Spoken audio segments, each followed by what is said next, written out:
దర్శిత్ గారు, అలాగే political analyst కర్త కార్తిక్ గారు మనతోటి లైవ్లో ఉన్నారు. వీరితో పాటు జనసేన నియోజకవర్గ ఇన్ఛార్జ్ దేవర మనోహర్ గారు మరి కాసేపట్లో మనతోటి జాయిన్ అవుతారు. సో ముందుగా మనం కర్త కార్తిక్ గారితో మాట్లాడదాం. కార్తిక్, ఓకే. సో ఓవరాల్గా చూస్తే మనం ఒకసారి మంచా నాగమల్లేశ్వర్ గారితో మాట్లాడదాం. నాగమల్లేశ్వర్ గారు, సో ఓవరాల్గా మనం చూస్తున్నాం ఇప్పుడు వైఎస్ఆర్ కాంగ్రెస్ పార్టీని టార్గెట్ చేస్తూ ప్రస్తుతానికి భారీ ఎత్తున మీ మీద కక్షపూరితమైనటువంటి రాజకీయాలకు ప్రభుత్వం దిగుతోంది. ఖచ్చితంగా అందరి మీద కూడా కక్ష సాధిస్తుంది, ఏదో ఒక కేసులో ప్రతి నాయకుని కూడా ఇరికిస్తోంది అనేటటువంటి వాదన మీ పార్టీ నుంచి వ్యక్తమవుతుంది. ఎందుకంటే కల్తీ నేయకు సంబంధించిన వ్యవహారంలో కూడా తొందరలో అరెస్టులు జరగబోతున్నాయనేసి, అలాగే చెవిరెడ్డి భాస్కర్ రెడ్డి మొన్నటి వరకు ఆయన పేరు ఎక్కడ కూడా లేనటువంటి పరిస్థితి. నిన్న ఆయన బయటకు వచ్చి ప్రకటించుకున్నారు, నాకు ఈ లిక్కర్ స్కామ్లో నన్ను ఇరికించేటువంటి ప్రయత్నం చేస్తున్నారు అని చెప్పేసి. సో ఓవరాల్గా చూస్తే నిజంగా కూటమి ఫెయిల్యూర్ అయిందా, నిజంగా మీరు అన్నట్టు అది వెన్నుపోటు పొడిచిందా రాష్ట్ర ప్రజలకి? అయితే ఓవరాల్గా ఏం జరుగుతుంది ఆంధ్రప్రదేశ్ రాష్ట్రానికి సంబంధించి? మీ పార్టీలో ఎలాంటి ఇష్యూస్ నడుస్తున్నాయి? మీకు ప్రేక్షకులకి అదేవిధంగా ప్యానెల్లో ఉన్న వాళ్ళకి ఇవాళ మీరు అడిగినటువంటి క్వశ్చన్ బట్టి చూస్తే ఇవాళ కూటమి ప్రభుత్వం వచ్చి సంవత్సర కాలం గడుస్తుంది. నిజంగానే కక్షపూరిత రాజకీయాలు కాకుండా సంక్షేమం కోసం వాళ్ళు ఏమన్నా ఆలోచించారా, ప్రజల పక్షాన నిల్చొని ఏమన్నా చేస్తున్నారా అన్న విషయాన్ని గమనిస్తే వాళ్ళు రెడ్ బుక్ రాజ్యాంగం, ఇప్పుడు మేమందరం ఏమనుకుంటామంటే అంబేద్కర్ గారు రాసినటువంటి రాజ్యాంగమే ఉంది అని అనుకుంటున్నాం. కానీ ఈ 1 year నుంచి కూటమి ప్రభుత్వంలో ఉన్న నాయకులందరూ ఏమనుకుంటున్నారు అంటే లోకేష్ బాబు గారు రాసినటువంటి రెడ్ బుక్ రాజ్యాంగం, ఆయన కూడా అన్ని సభలలో చెప్తున్నారు కదా రెడ్ బుక్ రాజ్యాంగం కోసం. మేము చెప్పేది ఏముంది, ఇవాళ నాయకుల్ని వరుసపెట్టి అరెస్ట్ చేసుకుంటున్నారు. చేసుకోమనండి, మీ కక్షపూరిత రాజకీయ భాగంలో మీరు చేసుకుంటున్నప్పుడు ఎవరు మాత్రం ఏమని అంటారు సార్, ఇవాళ ప్రభుత్వం వచ్చిందని చెప్పేసి మితిమీరి మీరు అలా అరెస్టులు చేసుకుని వెళ్ళిపోతుంటే, ఏది చిన్న కార్యకర్తల దగ్గర నుంచి సోషల్ యాక్టివిస్టుల దగ్గర నుంచి ఒక పోస్ట్ పెట్టారని అంటే ఏదో అంటారు కదా సామెత, పిచ్చుక మీద బ్రహ్మాస్త్రం లాగా మీరు వచ్చి నిందుగా మీ పరిపాలన ఆలోచన విధానం ఇదేనా? ఇందుకేనా మీకు అన్ని సీట్లు ఇచ్చి జనాలు మిమ్మల్ని గెలిపించింది?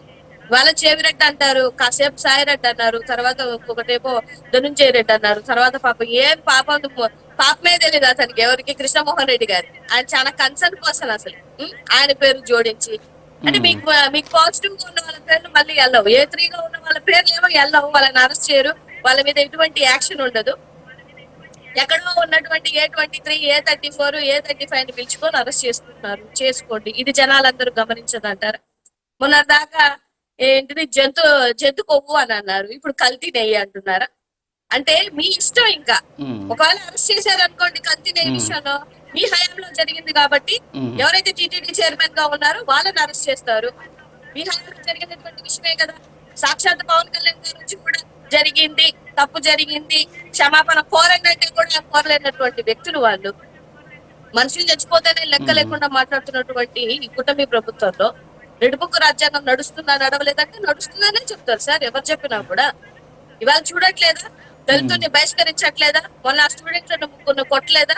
మీరు చాలా మంది గమనించాల్సిన విషయం ఏంటంటే గంజాయికి తాగిన వాళ్ళకి వెళ్ళి సపోర్ట్ చేస్తున్నారు జగన్మోహన్ రెడ్డి. అంటే కాదు, ప్రజాస్వామ్యాన్ని రోడ్డు మీదకి ఇచ్చి మీ ఇష్టం వచ్చినట్టు మీరు బిహేవ్ చేస్తారంటే అది ఎట్టి పరిస్థితుల్లోనూ జరగలేనటువంటి విషయం.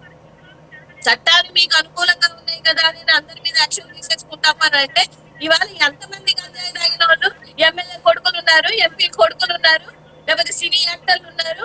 గంజాయిల వాళ్ళ మీద కేసులు లేవా? అసలు కేసులు లేకుండానే అందరూ ఉన్నారా? అందరి చరిత్రలు విప్పితే తెలుస్తుంది. మరి వాళ్ళందరికీ అలాంటి యాక్షన్ లేదే. దళితులని వాళ్ళ మీద తీసుకున్నటువంటి యాక్షన్స్ అవన్నీ. నేనేమంటున్నానంటే సార్, జనాలు మీకు ఓట్లు వేశారు, ఇది వాస్తవం, ఎవరు సరే ఒప్పుకోవాల్సినటువంటి విషయం. మీకు సీట్లు అప్పచెప్పినప్పుడు మీరు సంక్షేమం ఏం చేస్తున్నారు అనేది కూడా ఆలోచించాలి కదా.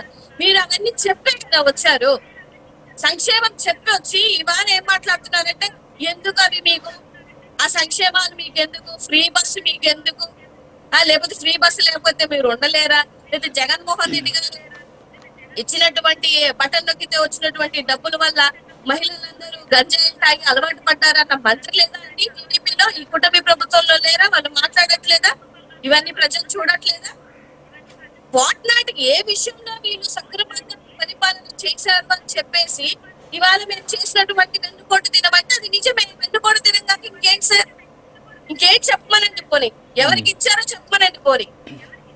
ఏమీ చేయకుండా ఓన్లీ మేము అరెస్టులు చేసుకుంటాము, ఓన్లీ మా కక్షపూరిత రాజకీయంలో భాగంగానే ఆడవాళ్ళ దగ్గర నుంచి మినిమం సార్ ఒకవేళ అరెస్ట్లే అనుకోండి, మినిమం ఒక మహిళను అరెస్ట్ చేసేటప్పుడు నలుగురిని పోలీసులు పెట్టాలన్న కామన్ సెన్స్ లేదా సార్? పోనీ ఒక నైట్ వేసుకున్నానయ్యా, నేను ఒక చీర కట్టుకుంటానయ్యా, నాకు కొంచెం టైం ఏంటయ్యా నన్ను అడిగినప్పుడైనా కూడా ఒక మహిళకి డ్రెస్ చేంజ్ చేసుకునేటువంటి టైం కూడా ఇవ్వరా సార్? ఇంత అంటే నాగమల్లేశ్వర్ గారు మీ హయాంలో ఎస్పెషల్లీ 2019 నుంచి 2024 వరకు మీరు అధికారంలో ఉన్నారు. మీరు అధికారంలో ఉన్నప్పుడు ఇలాంటి సంఘటనలు అసలు జరగలేదా? నాకు తెలిసి, నాకు కూడా గుర్తుంది, గుంటూరు జిల్లాలో ఒక మహిళ బట్టలు మార్చుకుంటానంటే కనీసం లేడీ వినండి మేడం, వినండి మేడం, వినండి మేడం, వినండి మేడం, ప్లీజ్ వినండి, వినండి మేడం, నేను మీకు సాక్ష్యాలు పంపిస్తా. లేదు లేదు మేడం, నేను మీకు సాక్ష్యాలు పంపిస్తా. నా డిబేట్ లోనే ఒక బాధితురాలు వచ్చింది. నాకు నాకు ఒక్క నిమిషం మేడం, నా డిబేట్ లోనే ఒక బాధితురాలు వచ్చి నా డిబేట్ లోనే ఒక బాధితురాలు బయటకు వచ్చి ఆమె చెప్పినటువంటి పరిస్థితి. చిన్న ఎగ్జాంపుల్ చెప్తాను మీకు. తిరుపతిలో కొంతమంది మహిళలు మీడియా సమావేశం ఏర్పాటు చేసి బయటకు వస్తే హెడ్ కానిస్టేబుల్ మీద పెట్రోల్ పోసి తగలబెట్టబోయారని చెప్పేసి 6 మంది మహిళల మీద 307 కేసులు పెట్టారు మేడం మీ హయాంలో. అవన్నీ కూడా చాలా జరిగాయి. మీరు ఇప్పుడు ఏదో మీకు అన్యాయం జరిగిపోతుంది మీ పార్టీకి అని చెప్పేసి మీరు మాట్లాడుతున్నారు. ప్రూఫ్స్ మేడం, రాష్ట్రం అంతా చూసింది ఆ రోజు, రాష్ట్రం అంతా చూసింది. కోర్టు జడ్జి చెప్పారు ఏంటిది ఇంత దారుణమైనటువంటి కేసులా మీరు పెట్టారని చెప్పేసి. అప్పుడు కూడా జరిగాయి మేడం, అప్పుడు జరగకుండా ఉంటే ఓకే. అలాగని ఇప్పుడు జరగడం అనేది కరెక్ట్ అని నేను అనట్లేదు.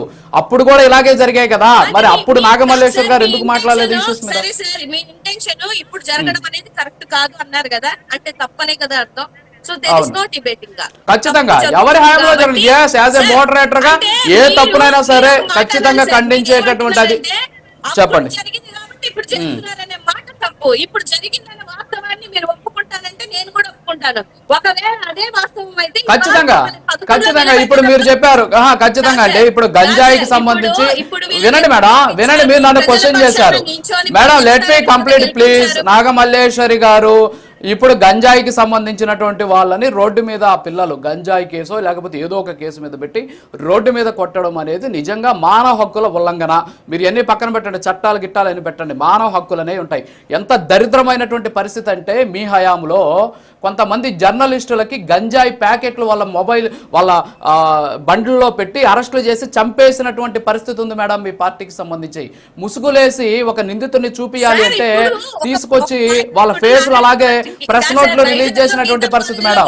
మనం చేసినటువంటి తప్పులు కూడా అంగీకరించి ఇప్పుడు తప్పులు జరుగుతున్నాయని మీరు చెప్పండి మేడం.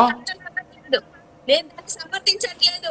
మీరు ఇవాళ డిబేట్ పెట్టింది ఆ కొట్టినటువంటి ఆ దళిత బిడ్డలకి అలా చేయడం అనేది నేషనల్ హ్యూమన్ రైట్స్ తప్పే, మానవ హక్కుల ఉల్లంఘన మేడం.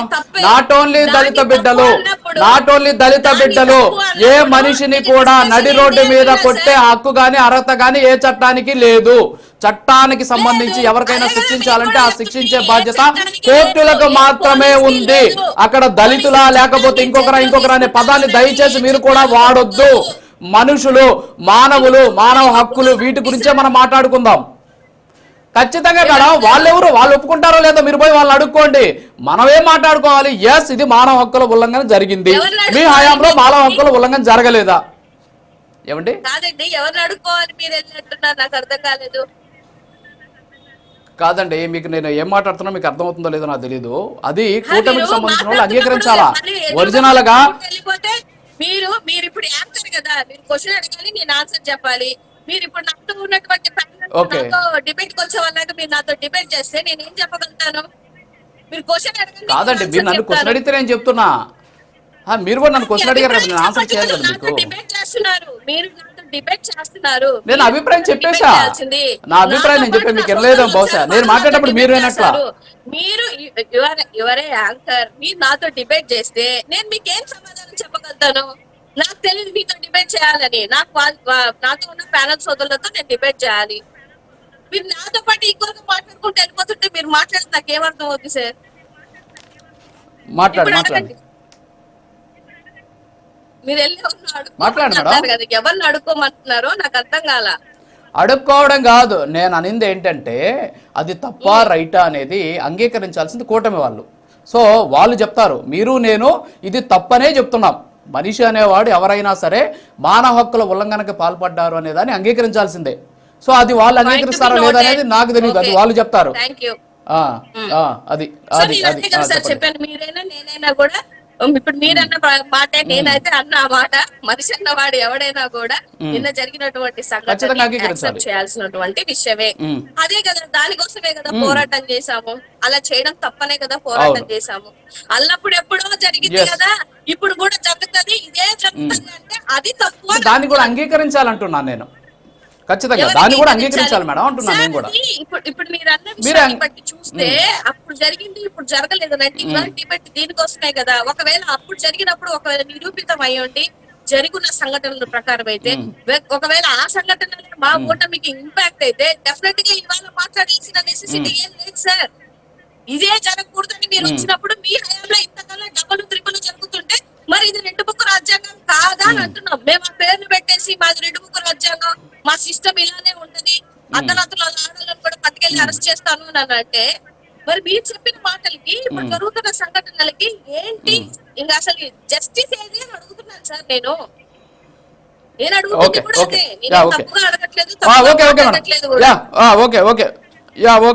తప్పుగా మాట్లాడాలి కానీ. ఒక్క నిమిషం దర్శత్ గారు, గుడ్ మార్నింగ్. సో ఓవరాల్గా ఏంటి అసలు ఇప్పుడు అందరూ ఏమంటున్నారు, రెడ్ బుక్ రాజ్యాంగాన్ని అమలు చేస్తున్నారు, మీరేమో మేము అవినీతి పరులపై యుద్ధం చేస్తున్నాము, అంతేకాకుండా ఎవరి మీద కూడా మాకు కక్ష లేదు, అలాగని ఎవరిని రక్షించాల్సిన అవసరం మాకు లేదు అని చెప్తున్నారు. మరి కక్షపూరితంగా కేసులు పెట్టకపోతే, ఇందాక మల్లేశ్వర్ గారు ఒక స్ట్రైట్ క్వశ్చన్ అడిగారు, లిక్కర్ స్కామ్లో A3నో A4గానో ఉన్నటువంటి విజయసాయిరెడ్డిని ఎందుకు అరెస్ట్ చేయలేదు, A22 A23గా ఉన్నటువంటి వాళ్ళని అరెస్ట్ చేస్తున్నారు. మరి ఇది కక్షపూరితం కాదా, నిజంగా తప్పు చేసిన వాళ్ళని అరెస్ట్ చేయాలంటే ముందు విజయసాయిరెడ్డిని అరెస్ట్ చేయాలి అనేటువంటి అర్థం వచ్చేలాగా వారు కూడా మాట్లాడినటువంటి పరిస్థితి. సో ఓవరాల్గా చూస్తే మీరు ఈ ఏడాదిలో కక్షపూరితమైనటువంటి రాజకీయాలు చేశారు, ప్రజలకు ఇచ్చినటువంటి హామీలు నెరవేర్చలేదు అనేటటువంటి వాదన జరుగుతుంది. దీని మీద ఆల్రెడీ వైఎస్ఆర్ కాంగ్రెస్ వెన్నుపోటు దినం పేరుతోటి కార్యక్రమాలు నిర్వహించింది, ఏమంటారు? ముందుగా ప్యానెల్లో ఉన్నటువంటి సభ్యులందరికీ నమస్కారం అండి. కూటమి ప్రభుత్వం తమ సుపరిపాలన పూర్తి చేసుకున్న సంవత్సరం అయిన సందర్భంగా ప్రజలందరూ కూడా కూటమి ప్రభుత్వం శుభాకాంక్షలు తెలియజేస్తున్న నేపథ్యంలో వైఎస్ఆర్ కాంగ్రెస్ పార్టీ వెన్నుపోటు దినం నిర్వహించడం